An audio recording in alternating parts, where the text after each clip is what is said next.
There are no secrets in winemaking. That's an important detail, which is, I think a lot of people think like, hey, if we could visit, Chateau Latour and see how they make wine, if we could visit Bees-Lois and understand how she makes wine, maybe we could, bring our winemaking to a higher level.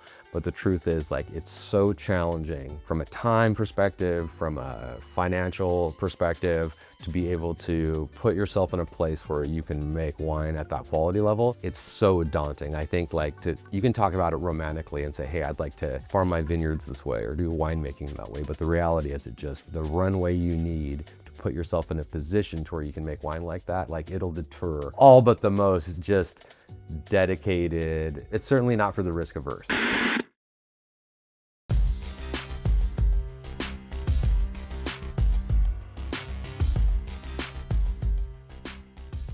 Hello, I'm Seth with Wine with Seth, and today we're in Seattle talking with Lewis Skinner of Force Majeure. Lewis, thanks for being here. Hey, thanks for coming out. Good to see you. Hey, good to see you as well.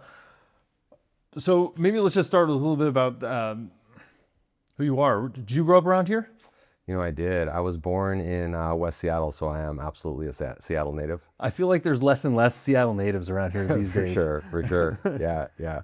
It's an interesting story. I did not have an appreciation for wine, growing up or right out of the gate, not even in like my college era, really. It was just after that. Lauren and I spent a few years in Los Angeles, of all places, and that's where I actually discovered wine. Ended up meeting a gentleman, Hal, that lived right next to us, and over a few months, actually, we had actually kind of connected because we were both kind of car geeks, you could say. He was the chairman of the Los Angeles Bentley Club, and in his past lives, he had raced Ferraris and owned a Ferrari dealership, so he was super geeked out on cars, but his other love was wine. And so we kind of connected over that. He lived close to me and just across the street.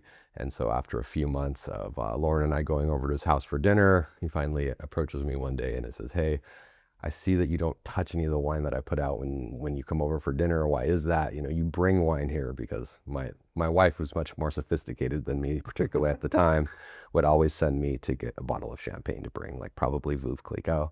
And so he said, you even bring wine when you show up to my house, why don't you touch any of it? And I was like, I don't really like wine, and my experience with it had been, art exhibits and wedding receptions and and I just didn't have any connection to it. It didn't appeal to me necessarily. But that one, he invited me over to his house for a Saturday tasting with some friends, and he just opened up a range. I think we had like 8 or 10 bottles of wine. And that did it for me. Like, it was just like, boom. So he really went for it. He'd opened like the whole gamut. Honestly, it was French and a couple Napa wines. It was like, a favorite Burgundy of his, a couple Chateauneuf de Papes, there was a couple Napa. I remember there was a, Heights Martha's Vineyard, and I don't know what the vintage was, but and that just really did it for me. I woke up the next morning on a Sunday morning just thinking how interesting it was that wine had so much. There were so much differences between them, and that kind of started it. Yeah. Do you still turn wrenches? I do. Just for, and it's interesting you asked that, because I'm not going to say like it's a necessity, but it certainly helps to be able to understand the ins and outs of all this infrastructure that we work with in the wine industry. Sure. So more on that end of it, right? The amount of, between my time at DeLille and Betz and now Force Majeure, there's always like infrastructure that needs to be kind of assessed and updated. And then of course the vineyard side of it. So it helps to be able to have kind of a technical background, mechanical background. Yeah, no, that makes sense. So you're in West Seattle, so you didn't grow up with wine, like your parents weren't wine drinkers? Or they actually were. They actually made wine at home. Wait, really? They really did, yeah. So growing up. So were you like just pushing it away? I never had it's one of those things. It's your parents were winemakers too, basically? Absolutely. They made wine at home every year. They would buy grapes, bring them home, ferment them in carboys. I mean, they were little hobbyist winemakers, both of them, but it was never something that caught my eye or interest. Growing up, I just thought, it was an adult thing. I didn't have any interest in it. It was never. It's funny when I look back on it and realize, that they were making wine. My mom still has bottles of wine that they made when I was growing up as a kid. That is I so know. funny. It's wild, huh? Yeah. So, no, but it's funny because obviously I grew up in the Pacific Northwest, but it took a few years in my early 20s of living in Los Angeles I just happened upon the wine culture there, obviously through a chance meeting with a gentleman that became a close friend, and that just put me on this new direction. I think a lot of people hit this point in your life or your career where you kind of find something that you're interested in and you think, wow, this kind of encompasses like a lot of the skills or the interests that I already had. And because I mean, wine does it. It's kind of, there's this technical, mechanical side of it. There's kind of this artistic side. And so I thought, wow, this kind of combines a lot of things that I'm interested in already. I mean, first and foremost, it's highly technical. Sure. And so I think that was the part that probably appealed to me the Just most. totally nerd out. Like there's no end, right? Yeah. But then I think trying to understand where the art and the science kind of collide, and I think it took me longer to kind of wrap my head around the artistic side of it, but it is really a combination of those things. So you come back from LA. Mm-hmm. And you and I met when you were working in Redmond on the retail side of things. So it's been a few years. Yeah, it has. Yep. Did you know then that you wanted to get into winemaking, or which side of the industry you wanted to be in, or were you just like a passionate enthusiast just trying to like soak it all in at that time? Yeah, no, I had plans from not long after I discovered wine. I really jumped headfirst into it in Los Angeles area, going to tastings, meeting winemakers. Napa was close, and it didn't take long before I realized I wanted to be a winemaker. I wanted a career in winemaking, and so it just, I mean, so much in life is timing, and it happened to be when I started the program at South Seattle Community College for winemaking. I think a week after I started, I had actually kind of preemptively asked Reggie Dagana, who was running the program at the time, like, hey, I'm looking for a retail spot. I had met folks like Chris Upchurch and Bob Betz, just going to the winery at tastings, and had got that advice, like, hey, go somewhere in your early years, go somewhere where you can taste wine, work retail or on premise somewhere where you can taste. And so like a week into the program, Reggie said, hey, my friend is in Redmond, is looking for somebody to work at Fine Wines. And I was like, great. She's like, can you go out there tonight? I was like, yes. And I showed up, and they didn't even say, hey, do you want a job? They were like, hey, can you grab that box? And it was like, I just like walked in and started working. So the timing was really good. We were actually setting up, I don't know if it was the first day or the second day I worked there. We did a pretty extensive Rhone tasting, like multiple vintages from various wineries, whites, reds, Chateauneuf to the Côte Rôtie to Condrieu. And I was like, oh, I mean, right from the get-go, I was like, this is the spot that I need to be.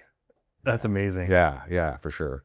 And I think, just having the opportunity to taste with the wine buyer, who was Debbie Bernhard, for the first couple of years. Eventually, I took over that role for some time, but just being able to taste that much wine from all over the world and all the different price points and styles, 2-3 days a week, we would break 100 wines a day, right? Which takes some getting used to. Absolutely, yeah. Palate fatigue. Yeah, no, for sure. So I think that really shaped me, and the proximity of Redmond to Woodinville, and just got to know all the winemakers in Woodinville would come and visit. Because they're all coming in to pour. Yeah, right? Yeah. Either support their wines and events that we would do support. They would offer support for, and they would buy a lot of European wines from us. Okay, that's what they're drinking. Yeah, for sure. And so that really, I can't overstate the impact of that. That was huge for me to be able to really get immersed in the industry like that. Yeah, it's always interesting because like being either on premise or like off premise in a shop, like as a buyer, that, it's really hard to taste that much wine if you're not doing one of those two things. I like, it seems it's just incredibly hard. I know. I try. Yeah, no, it's I think that before we started this interview today, we were talking about how challenging it is to get to build a depth of knowledge. It's so wide and it's so deep. Like the subject, it's really hard to get that. And those hurdles being that, like we were talking about earlier today, it's hard to find good sources for information and all the different categories, from winemaking and grape growing to service and I guess overlay that over history. Yeah, right? yeah, right. Oh, yeah. And all the Yeah, sciences, right? yeah, Climatology, geology, yeah, all these things. yeah.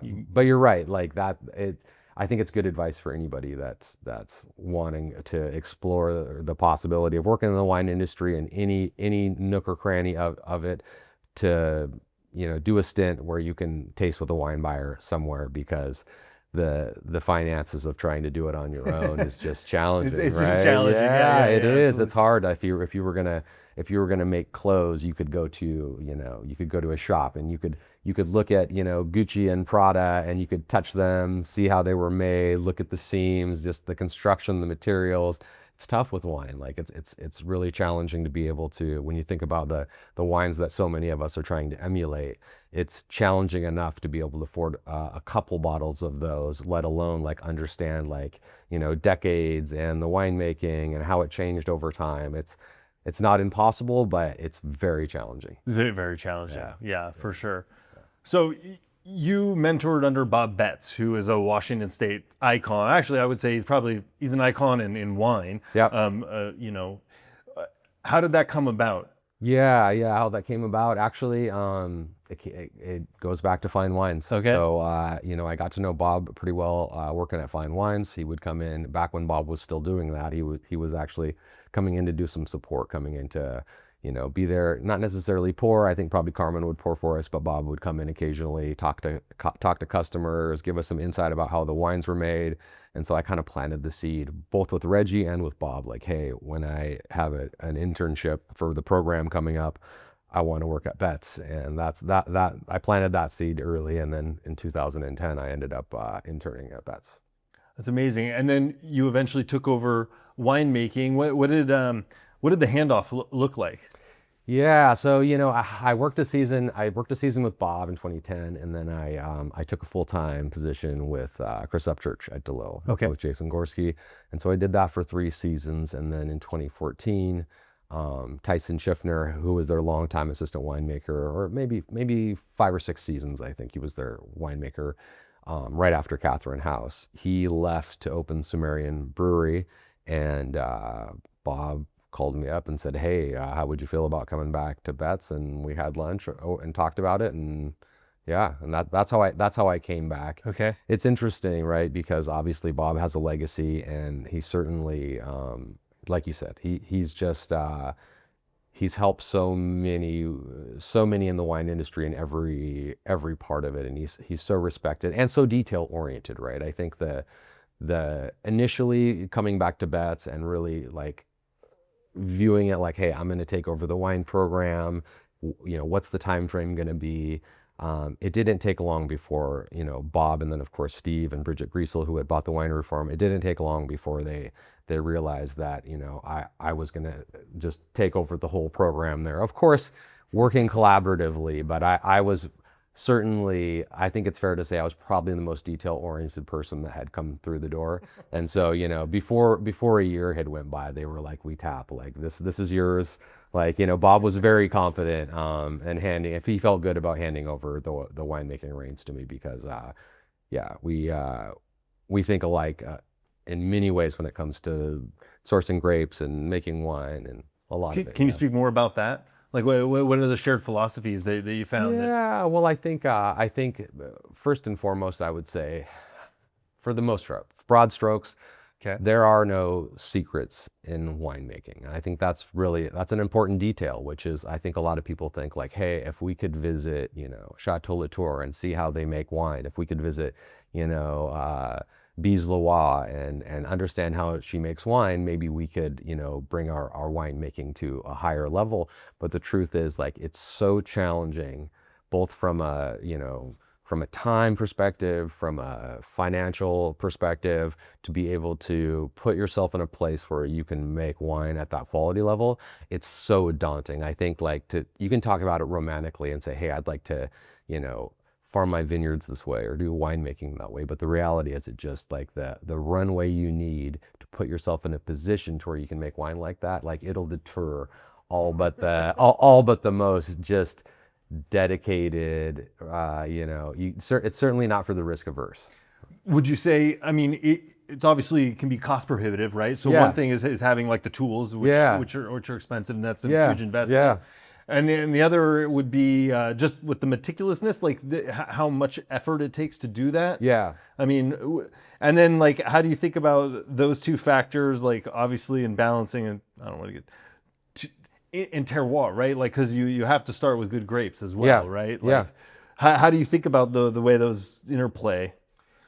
Yeah, well, it's interesting. I think, continuing on down the theme of like things that Bob and I are in alignment on, feeds right into that, which is, I think each winemaker that you're going to meet, any part of the world, any section of quality or style, I think everybody's going to focus on some parts of the winemaking process or grape growing process that they think that they can leverage to their advantage, Okay. right? And certainly there were these pieces with Bob that he was very meticulous about. And I think, again, knowing that there really are no secrets in winemaking, there's a couple, but they're few and far in between. Most of it is really, it's time, it's dedication, it's attention to detail.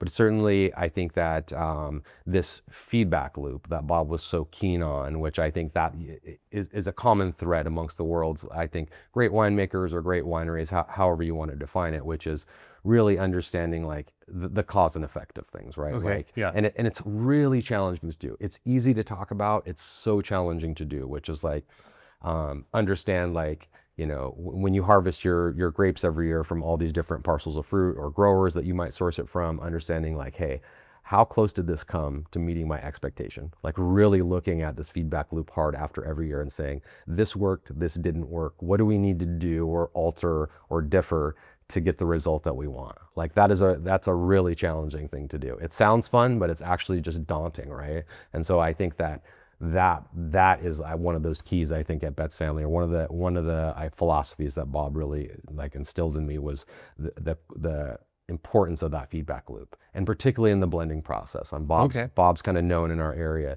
to just have a very stringent blending process, and the details of that are when we're doing blends or tasting for sensory analysis, it would be 100% blind, and not just blind, it would be double blind. Like literally nobody at the table would often know, which grapes we were tasting, which vineyards they came from, and particularly in the blends, we would go to quite the lengths to be double blind on all the blends.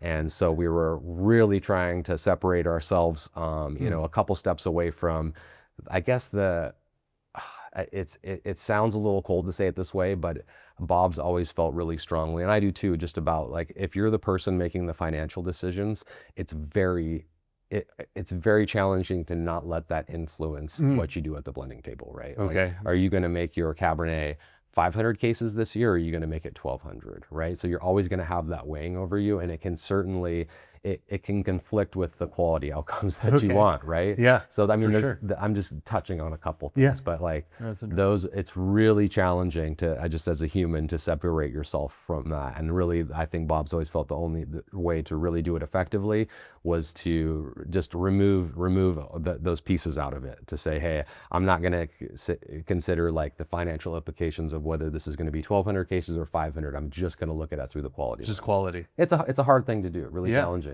right? Yeah, but it sounds like you had a commitment to it.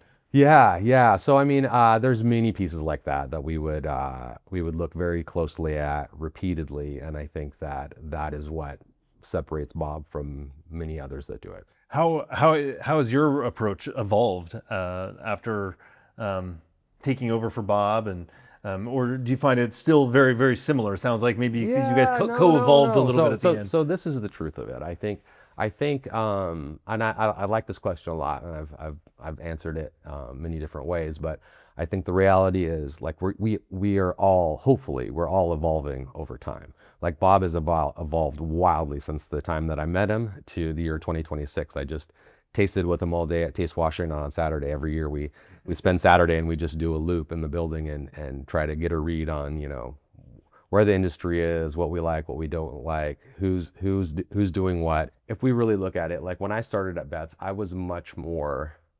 probably more the risk taker than Bob was. I think Bob was more conservative in so many ways, as far as he wasn't really into native fermentation. He wasn't really into whole cluster inclusion, extended maceration, things like that. Bob's wines, I think, and I want to present it in the right light. I think Bob's Bob's wines were very consistent, very linear, but I think that if you really want to hit these levels up here, and I say this respectively, I think that there's always going to be some risk taking, right? Like whether it's like pushing the boundaries of what of between flaws and interest, like with whether it's pyrazines, like the time you pick, whether it's like volatility on the wines, doing native ferments, there's always going to be this risk taking that it's like art. Yeah, you got to right? take risks, right? Otherwise, everything becomes homogenized, I would imagine. Yeah. And I definitely don't want to paint it. I don't want to put it in a light like I didn't appreciate what Bob had done before I was working with them, because clearly, like, Bob had amazing following.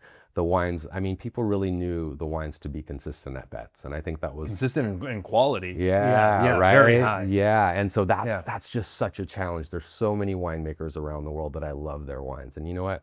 I'm just going to go out and say folks like Christophe Baron, for instance. Like, it's taken me years to, I think, reconcile this phenomena, which is like, it's just challenging for my brain to compute this, that you just have to accept that there are years that Christophe wines are just like breathtaking, like some of the best wines that have ever been bottled in the Pacific Northwest, just no question. And then other wines, other years where there's just misses, and you're kind of like, wow, like how could somebody that makes these wines at this level here have these misses that are so big? But it's like, it just comes with risk taking. It comes with trying to push the envelope. It's never going to be this perfectly clean, like, linear path to get these highs, right? It might be boring anyway. Yeah, right. There's going to be these lows with the highs, and I think that is some of the trade that happens when the more risk taking you do and trying to hit those highs. Inevitably, you will hit some lows in there as well. And so I think just being objective about it, like that was. I can look back at my time at Betz and say for sure there were some lows in there, but the highs I think were higher than ever. All right, that's amazing. Yeah. All right, so you have a wine here. So you are now at Force Majeure, which is an incredible winery here. I feel like smaller production probably than Betz, or I mean relative. Relatively, So okay. we so there's a difference, and so really the produce at Force Majeure is mostly from 20 acres that we have planted at the estate vineyard at Red Mountain. Okay. We have 7 acres planted behind the winery in Milton Freewater. Okay. And then we have a brand new kind of secret squirrel project up at the North Fork that we fermented a tiny little bit of grapes from this last year. I've had some sneaky stuff back from there, and there's some sneaky quality back in there. Yeah, no, it's very interesting, right? Very interesting. But yeah, so I think that's really versus Betz, where Betz was like almost functioned entirely as a negociant. So the parcels would ebb and flow, and the size would ebb and flow depending on our needs that year and where the quality was and our expectation of quality, how it was met and things. So we had a lot of flexibility with the negociant model. Here, really, it's like those 20 acres, if I'm getting, 2.5 tons an acre on average, I'm going to get that many tons every year. So it's a little more consistent at Force Majeure. Okay. It's the product of some very small vineyards. Yeah, and you guys have control over them, right? Yeah. So, I mean, yeah. You guys are true vignerons, right? Like you guys are doing all of it from start to finish. Yeah, so really we're 2,500 to 3,500 cases. Like we were just looking at our upcoming bottling this year for the 2024 vintage. I think we're going to put 2,800 or so cases in the bottle for 2024. So pretty small. Okay. Tell me about this wine. Yeah, so I pulled this one out because I think I like it a lot, even though I was not the winemaker on this one. Of course, this came before me. This was Todd made this wine. This was 2022 vintage. I think it's a really challenging grape in Washington, Merlot. This is based on Merlot. There's Cabernet Franc and a little bit of Cabernet in here as well. But Merlot's just been challenging for me personally, and I think tasting across the state, Bob's long history with it in Washington. I think like we had touched on a little bit before we started filming today. I think when Bob was in the 80s having some early successes with Merlot at Chateau Ste. Michelle, he was certainly looking at it there thinking, wow, the sky's the limit with Merlot, and maybe we haven't made it quite as far with the grape as we would have thought. So I think that the Force Majeure Vineyards is really unique. It's a southwest facing slope on Red Mountain. It's very steep, very rocky. It's some broken up basalt over fractured basalt, right? It's a very thin layer of soil. And so there's some intensity. All the vine training is not your typical bilateral cordon. Not that that's necessarily good or bad. It just happens to be that these are all cane prune, mostly bush vines. A lot of it's Echelon, some Gobelets, small vines, not a lot of clusters. So in a larger or in a, let's say a vintage that might have a larger crop hanging in Washington, we're still going to have a small crop. Okay. And in a year where there's a small crop, we're still going to have a small crop. Like it doesn't fluctuate as much just because the vines are small. There's not that many clusters. So it's pretty unique in Washington, I think. All right, yeah, that's awesome. So it's interesting now because I think at Betz near the end you had done a little bit of stuff out of the rocks right down there in free water. Now you're managing both Red Mountain and the rocks, the basalt cobbles. Like it really two different terroirs, I would say, like pretty distinct. Is there any way in which what's that like managing the two of them, or do you treat them very similar, or what are the things you have to consider with each? Yeah, well, thank goodness we do work with a little bit of rocks, Syrah fruit, and I didn't mention that yet. So about a stone's throw from our winery is SJR Vineyard, and we have, or Force Majeure has for many years, made a single vineyard, single grape bottling from SJR Vineyard from Delmas. And Steve. Stephen Brook, and boy, am I gonna say this? I mean, I think it's arguably like Brook's prowess with the viticulture. If it's matched, it's not exceeded, I would say. I think it helps that, you know, and my time at Betz particularly, I mean, it was like this at DeLille too, but I wasn't the person like out in the vineyards making all the calls. You know, I was up close and personal with it at the winery, but that was Jason Gorski at the time. So at Betz, the nice thing is, on any given year, I would have 45 to 55 vineyard parcels that we would harvest between, you know, Mattawa in the north, between, you know, Red Willow Vineyard, which is just south of Yakima to the west, you know, the Rocks to the east, the Horse Heavens to the south, and then all the way down to the Willamette Valley for Pinot Noir and Chardonnay as well for the SUNY program. So I was used to dealing with a pretty broad range of, you know, sites, cultural practices, aspects, you know, pruning methodology. So that part I'm kind of used to just from my time there. But yes, it is a different game. It's one of the things that I enjoy when we sit down and pour Force Majeure wines. Is often we're going to pour our core wines from Red Mountain against our Cabernet and Syrah from Walla Walla, and our Rock Syrah occasionally from SGR, even though we make just a tiny little bit. And you really get to see the differences in those places. It's pretty stark. Cool. Yeah. So this is 2022 Epinette, and this is Merlot, Cab Franc, and a little bit of Cabernet Sauvignon. Okay. Yeah. So like a classic right bank blend. You got it. Epinette is the name. Epinette. Oh, cheers. Cheers.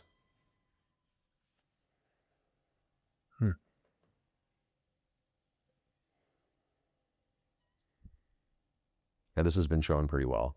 I think it has that power from Red Mountain. It's interesting, going off on a little bit of on a side note. 2022 was a year that started late. We had a lot of cool weather up front. I remember by the time we got to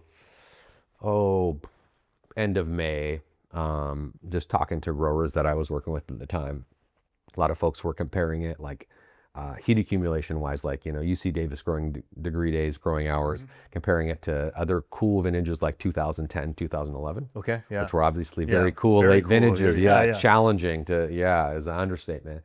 That was the most challenging part of the year. I would say probably, you know, June through the end of July into August, it was warm. It was not atypically so, but, you know, 2012 warm, right? A lot of people were making comparisons of those months to 2012, which was a pretty well-paced, even ripening right, year. yeah. Yeah, September and October were cool. The only reason we made it to the end of October, I say we as an estate, is because the rain events were few and far in between, even though the weather was cool, and that's the only reason like we crossed the finish line.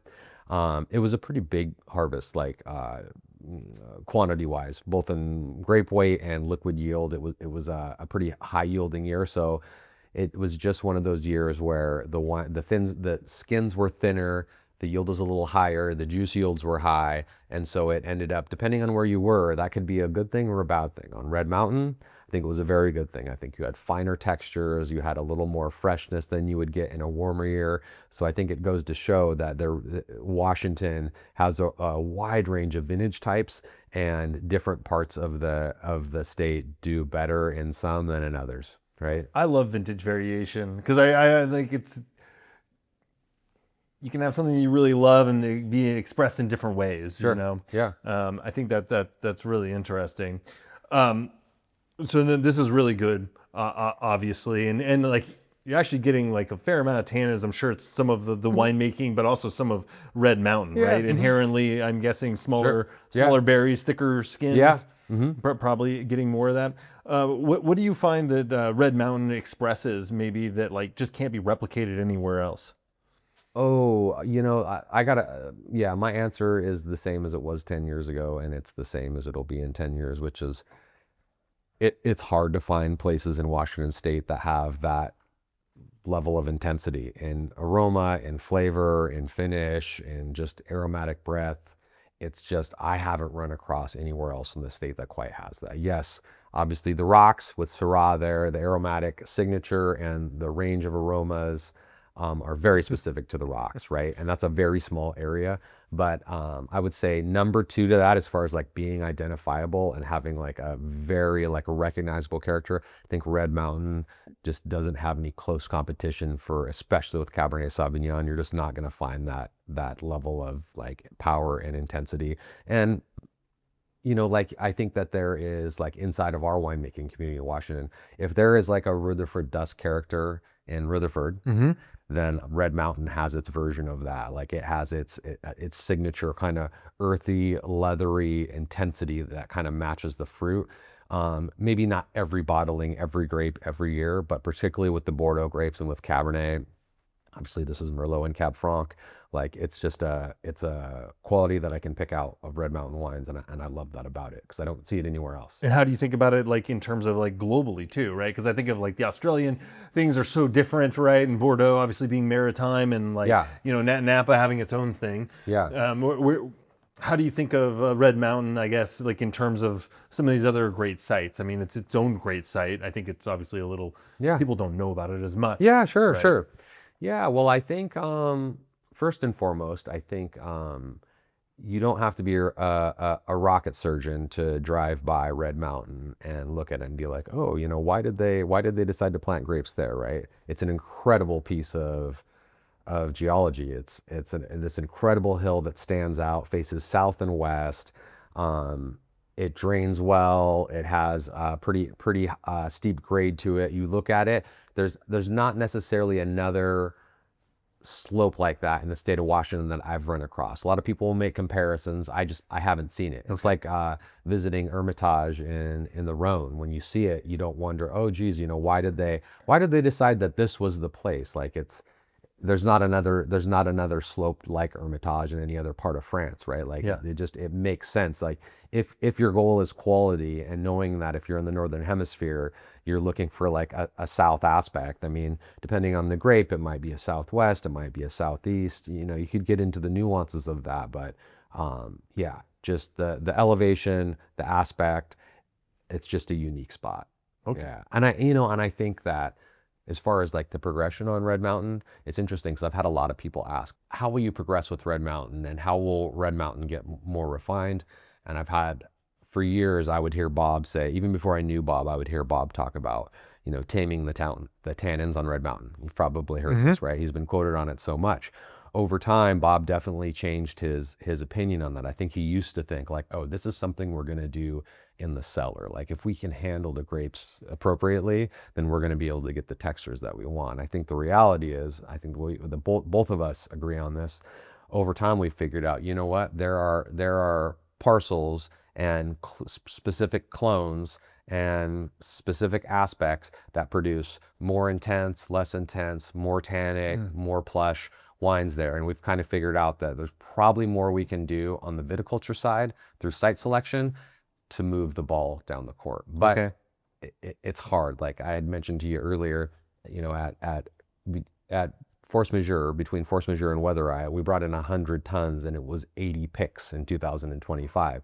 And so it's like that level of detail. It's hard. It's like you almost have to really kind of take a couple steps back and try to get to know these areas, these vineyards a little bit more on the micro level and really see where the best parts are and really try to understand that, because it's a wide range. I can drive down Red Mountain, and when I look at the vineyards on either side of Sunset, I know that there are blocks of Cabernet up and down Sunset that are incredibly tannic and very powerful. There's going to be some that produce a wine that's closer to like rosé and very delicate, and everything in between. And it's really getting into the nuances of that and getting more specific. I think that's how folks will move the ball down the court. It's just learning. It's still learning, like about where and what and how. I guess, right? Yeah, for sure. Yeah. So you just mentioned like 80 picks. So that's a lot of picks. What keeps you up at night during harvest? Is there anything you're most afraid of going wrong, or?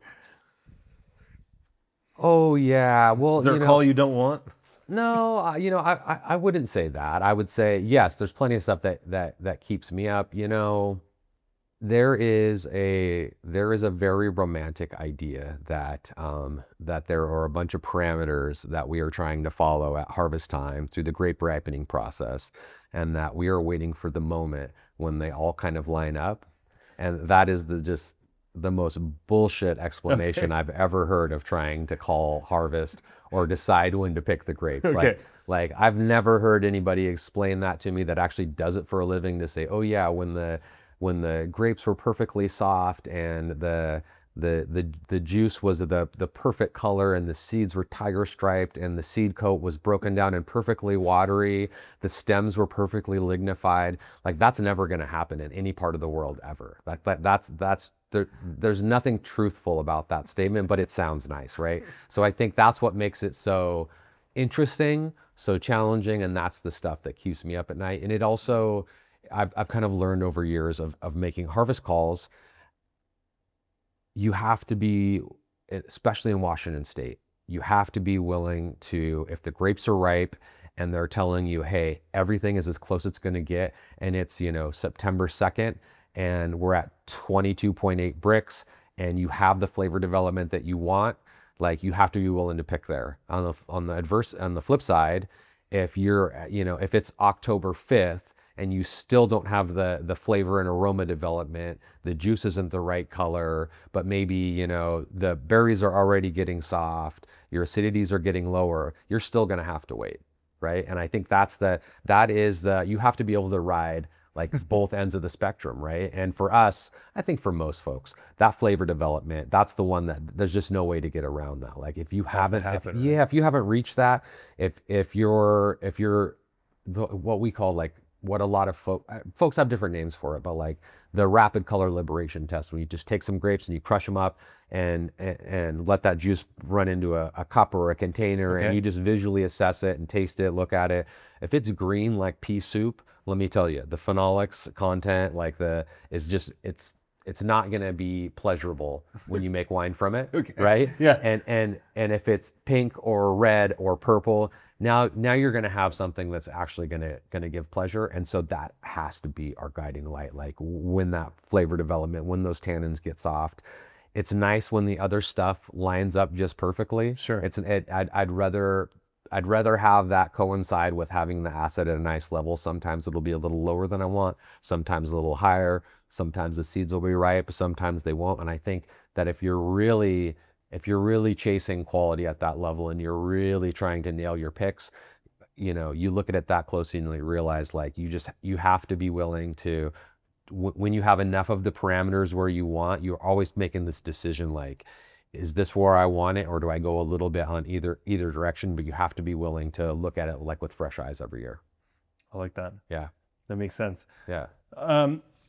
Winding down, so this is beautiful. And we talked a little bit about kind of Red Mountain. You're talking about site selection. Yeah. Where do you think about the Pacific Northwest, I guess, in general? I mean, there's a lot of like really unique stuff. I know that you love Pinot Noir. You made a lot of Pinots out of the Willamette Valley. You know, we have wine all the way up in Okanagan and the Rocks and Walla Walla, and you said North Fork and all this stuff.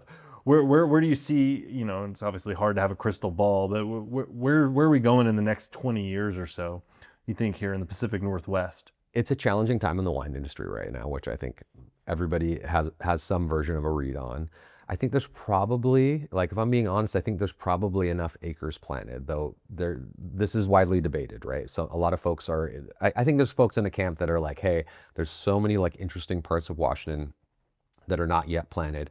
Whether, you know, does that mean it's north facing sites? Does that mean it's higher elevation sites, lower elevation sites? Is it certain grape types? So there's an argument to be made, like there are so many little interesting nooks and crannies to in experiment. Washington. Yeah, to right? kind of exploit, right? Yeah. Like you could say that would be like camp number 1. I'm in camp number 2, which would be like, you know what?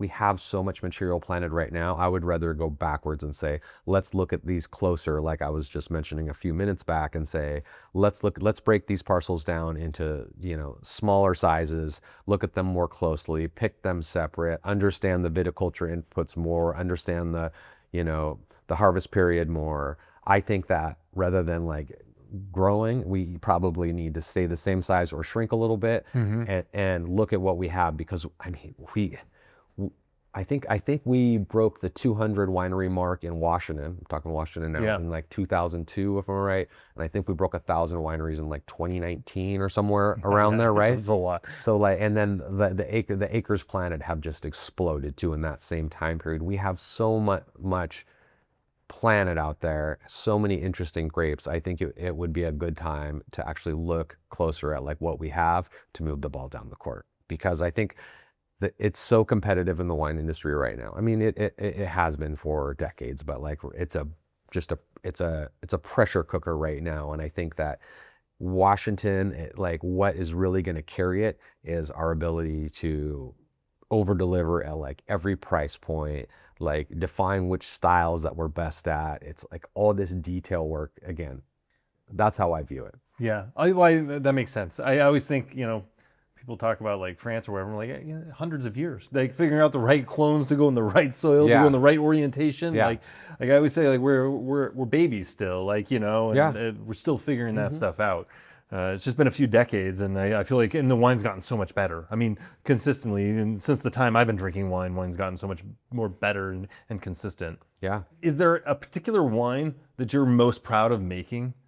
You know, it's interesting. I had touched on like a few minutes back, the amount of time it takes to put yourself in a position to actually produce wine at a high quality. So like when I look at my time at Betz Family, it took me like every year I was working on different aspects of what we were doing in the cellar, what we were doing in the vineyard, starting to measure a lot of viticultural inputs, do our own crop like estimates as far as like quantity. We were doing more and more like digging into the vineyards and trying to understand how to get better. And it's interesting, so often when I talk about like techniques I was using, philosophies I have implemented, it's like I can look at my progression at Betz and say like every year, like I was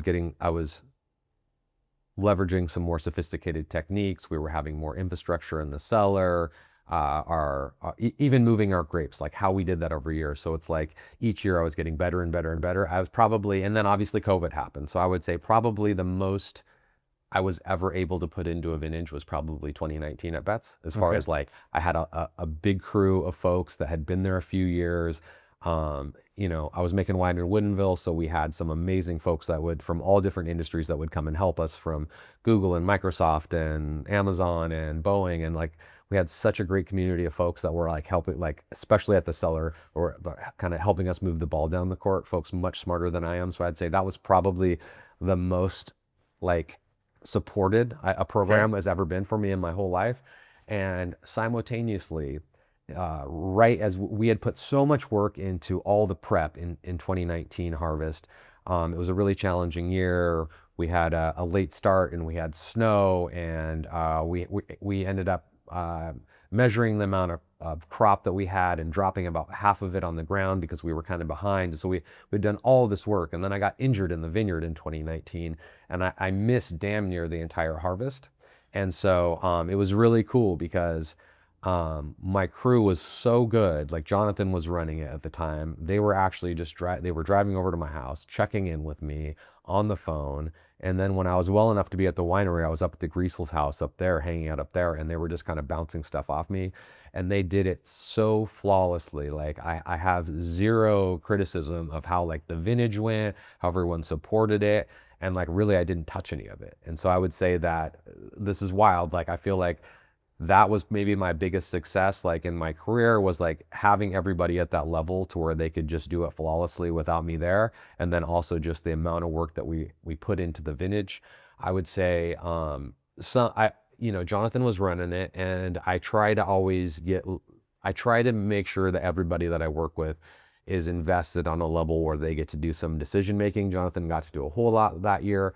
And leading up to harvest, this is a very long-winded response. No, that's great. Jonathan was really big on co-fermentation, and and leading up to harvest, he was kind of like, hey, I want to co-ferment some of these Bordeaux's. And so by the time harvest got there and he was kind of running it, he was like, hey, I want to expand this out a little bigger. I want to, co-ferment like some De Brule Vineyard Merlot with some Red Willow. I want to do some Olsen Petit Verdot. I want to co-ferment it with some Olsen Merlot.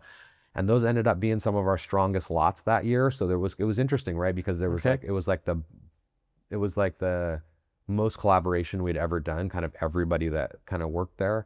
And it ended up like, when the dust settled, it was maybe the strongest vintage I think that we ever made. That's amazing. Yeah, Clos Betz is probably my favorite wine in there. Okay. 2019, yeah. That's so awesome. It's amazing to hear about the community and the teamwork and all that stuff. And then obviously, you must be a good leader, right? To be able to like put that team together and have them. So that's awesome. Yeah, it was really cool. That's awesome. Well, Louis, thank you so much. We could probably chat for hours. Sure. And I appreciate, I love this so much. I love talking about the little nuances and hearing a little bit about the story and stuff. And I'm so glad that you make wine. You're doing exactly what you were meant to do. And this Force Majeure, I'm sure, is going to be just another smashing success. So I'm super excited for you for Thank this. you. So thank you again. Thanks for opening this beautiful bottle of wine. Yeah. And cheers. Cheers.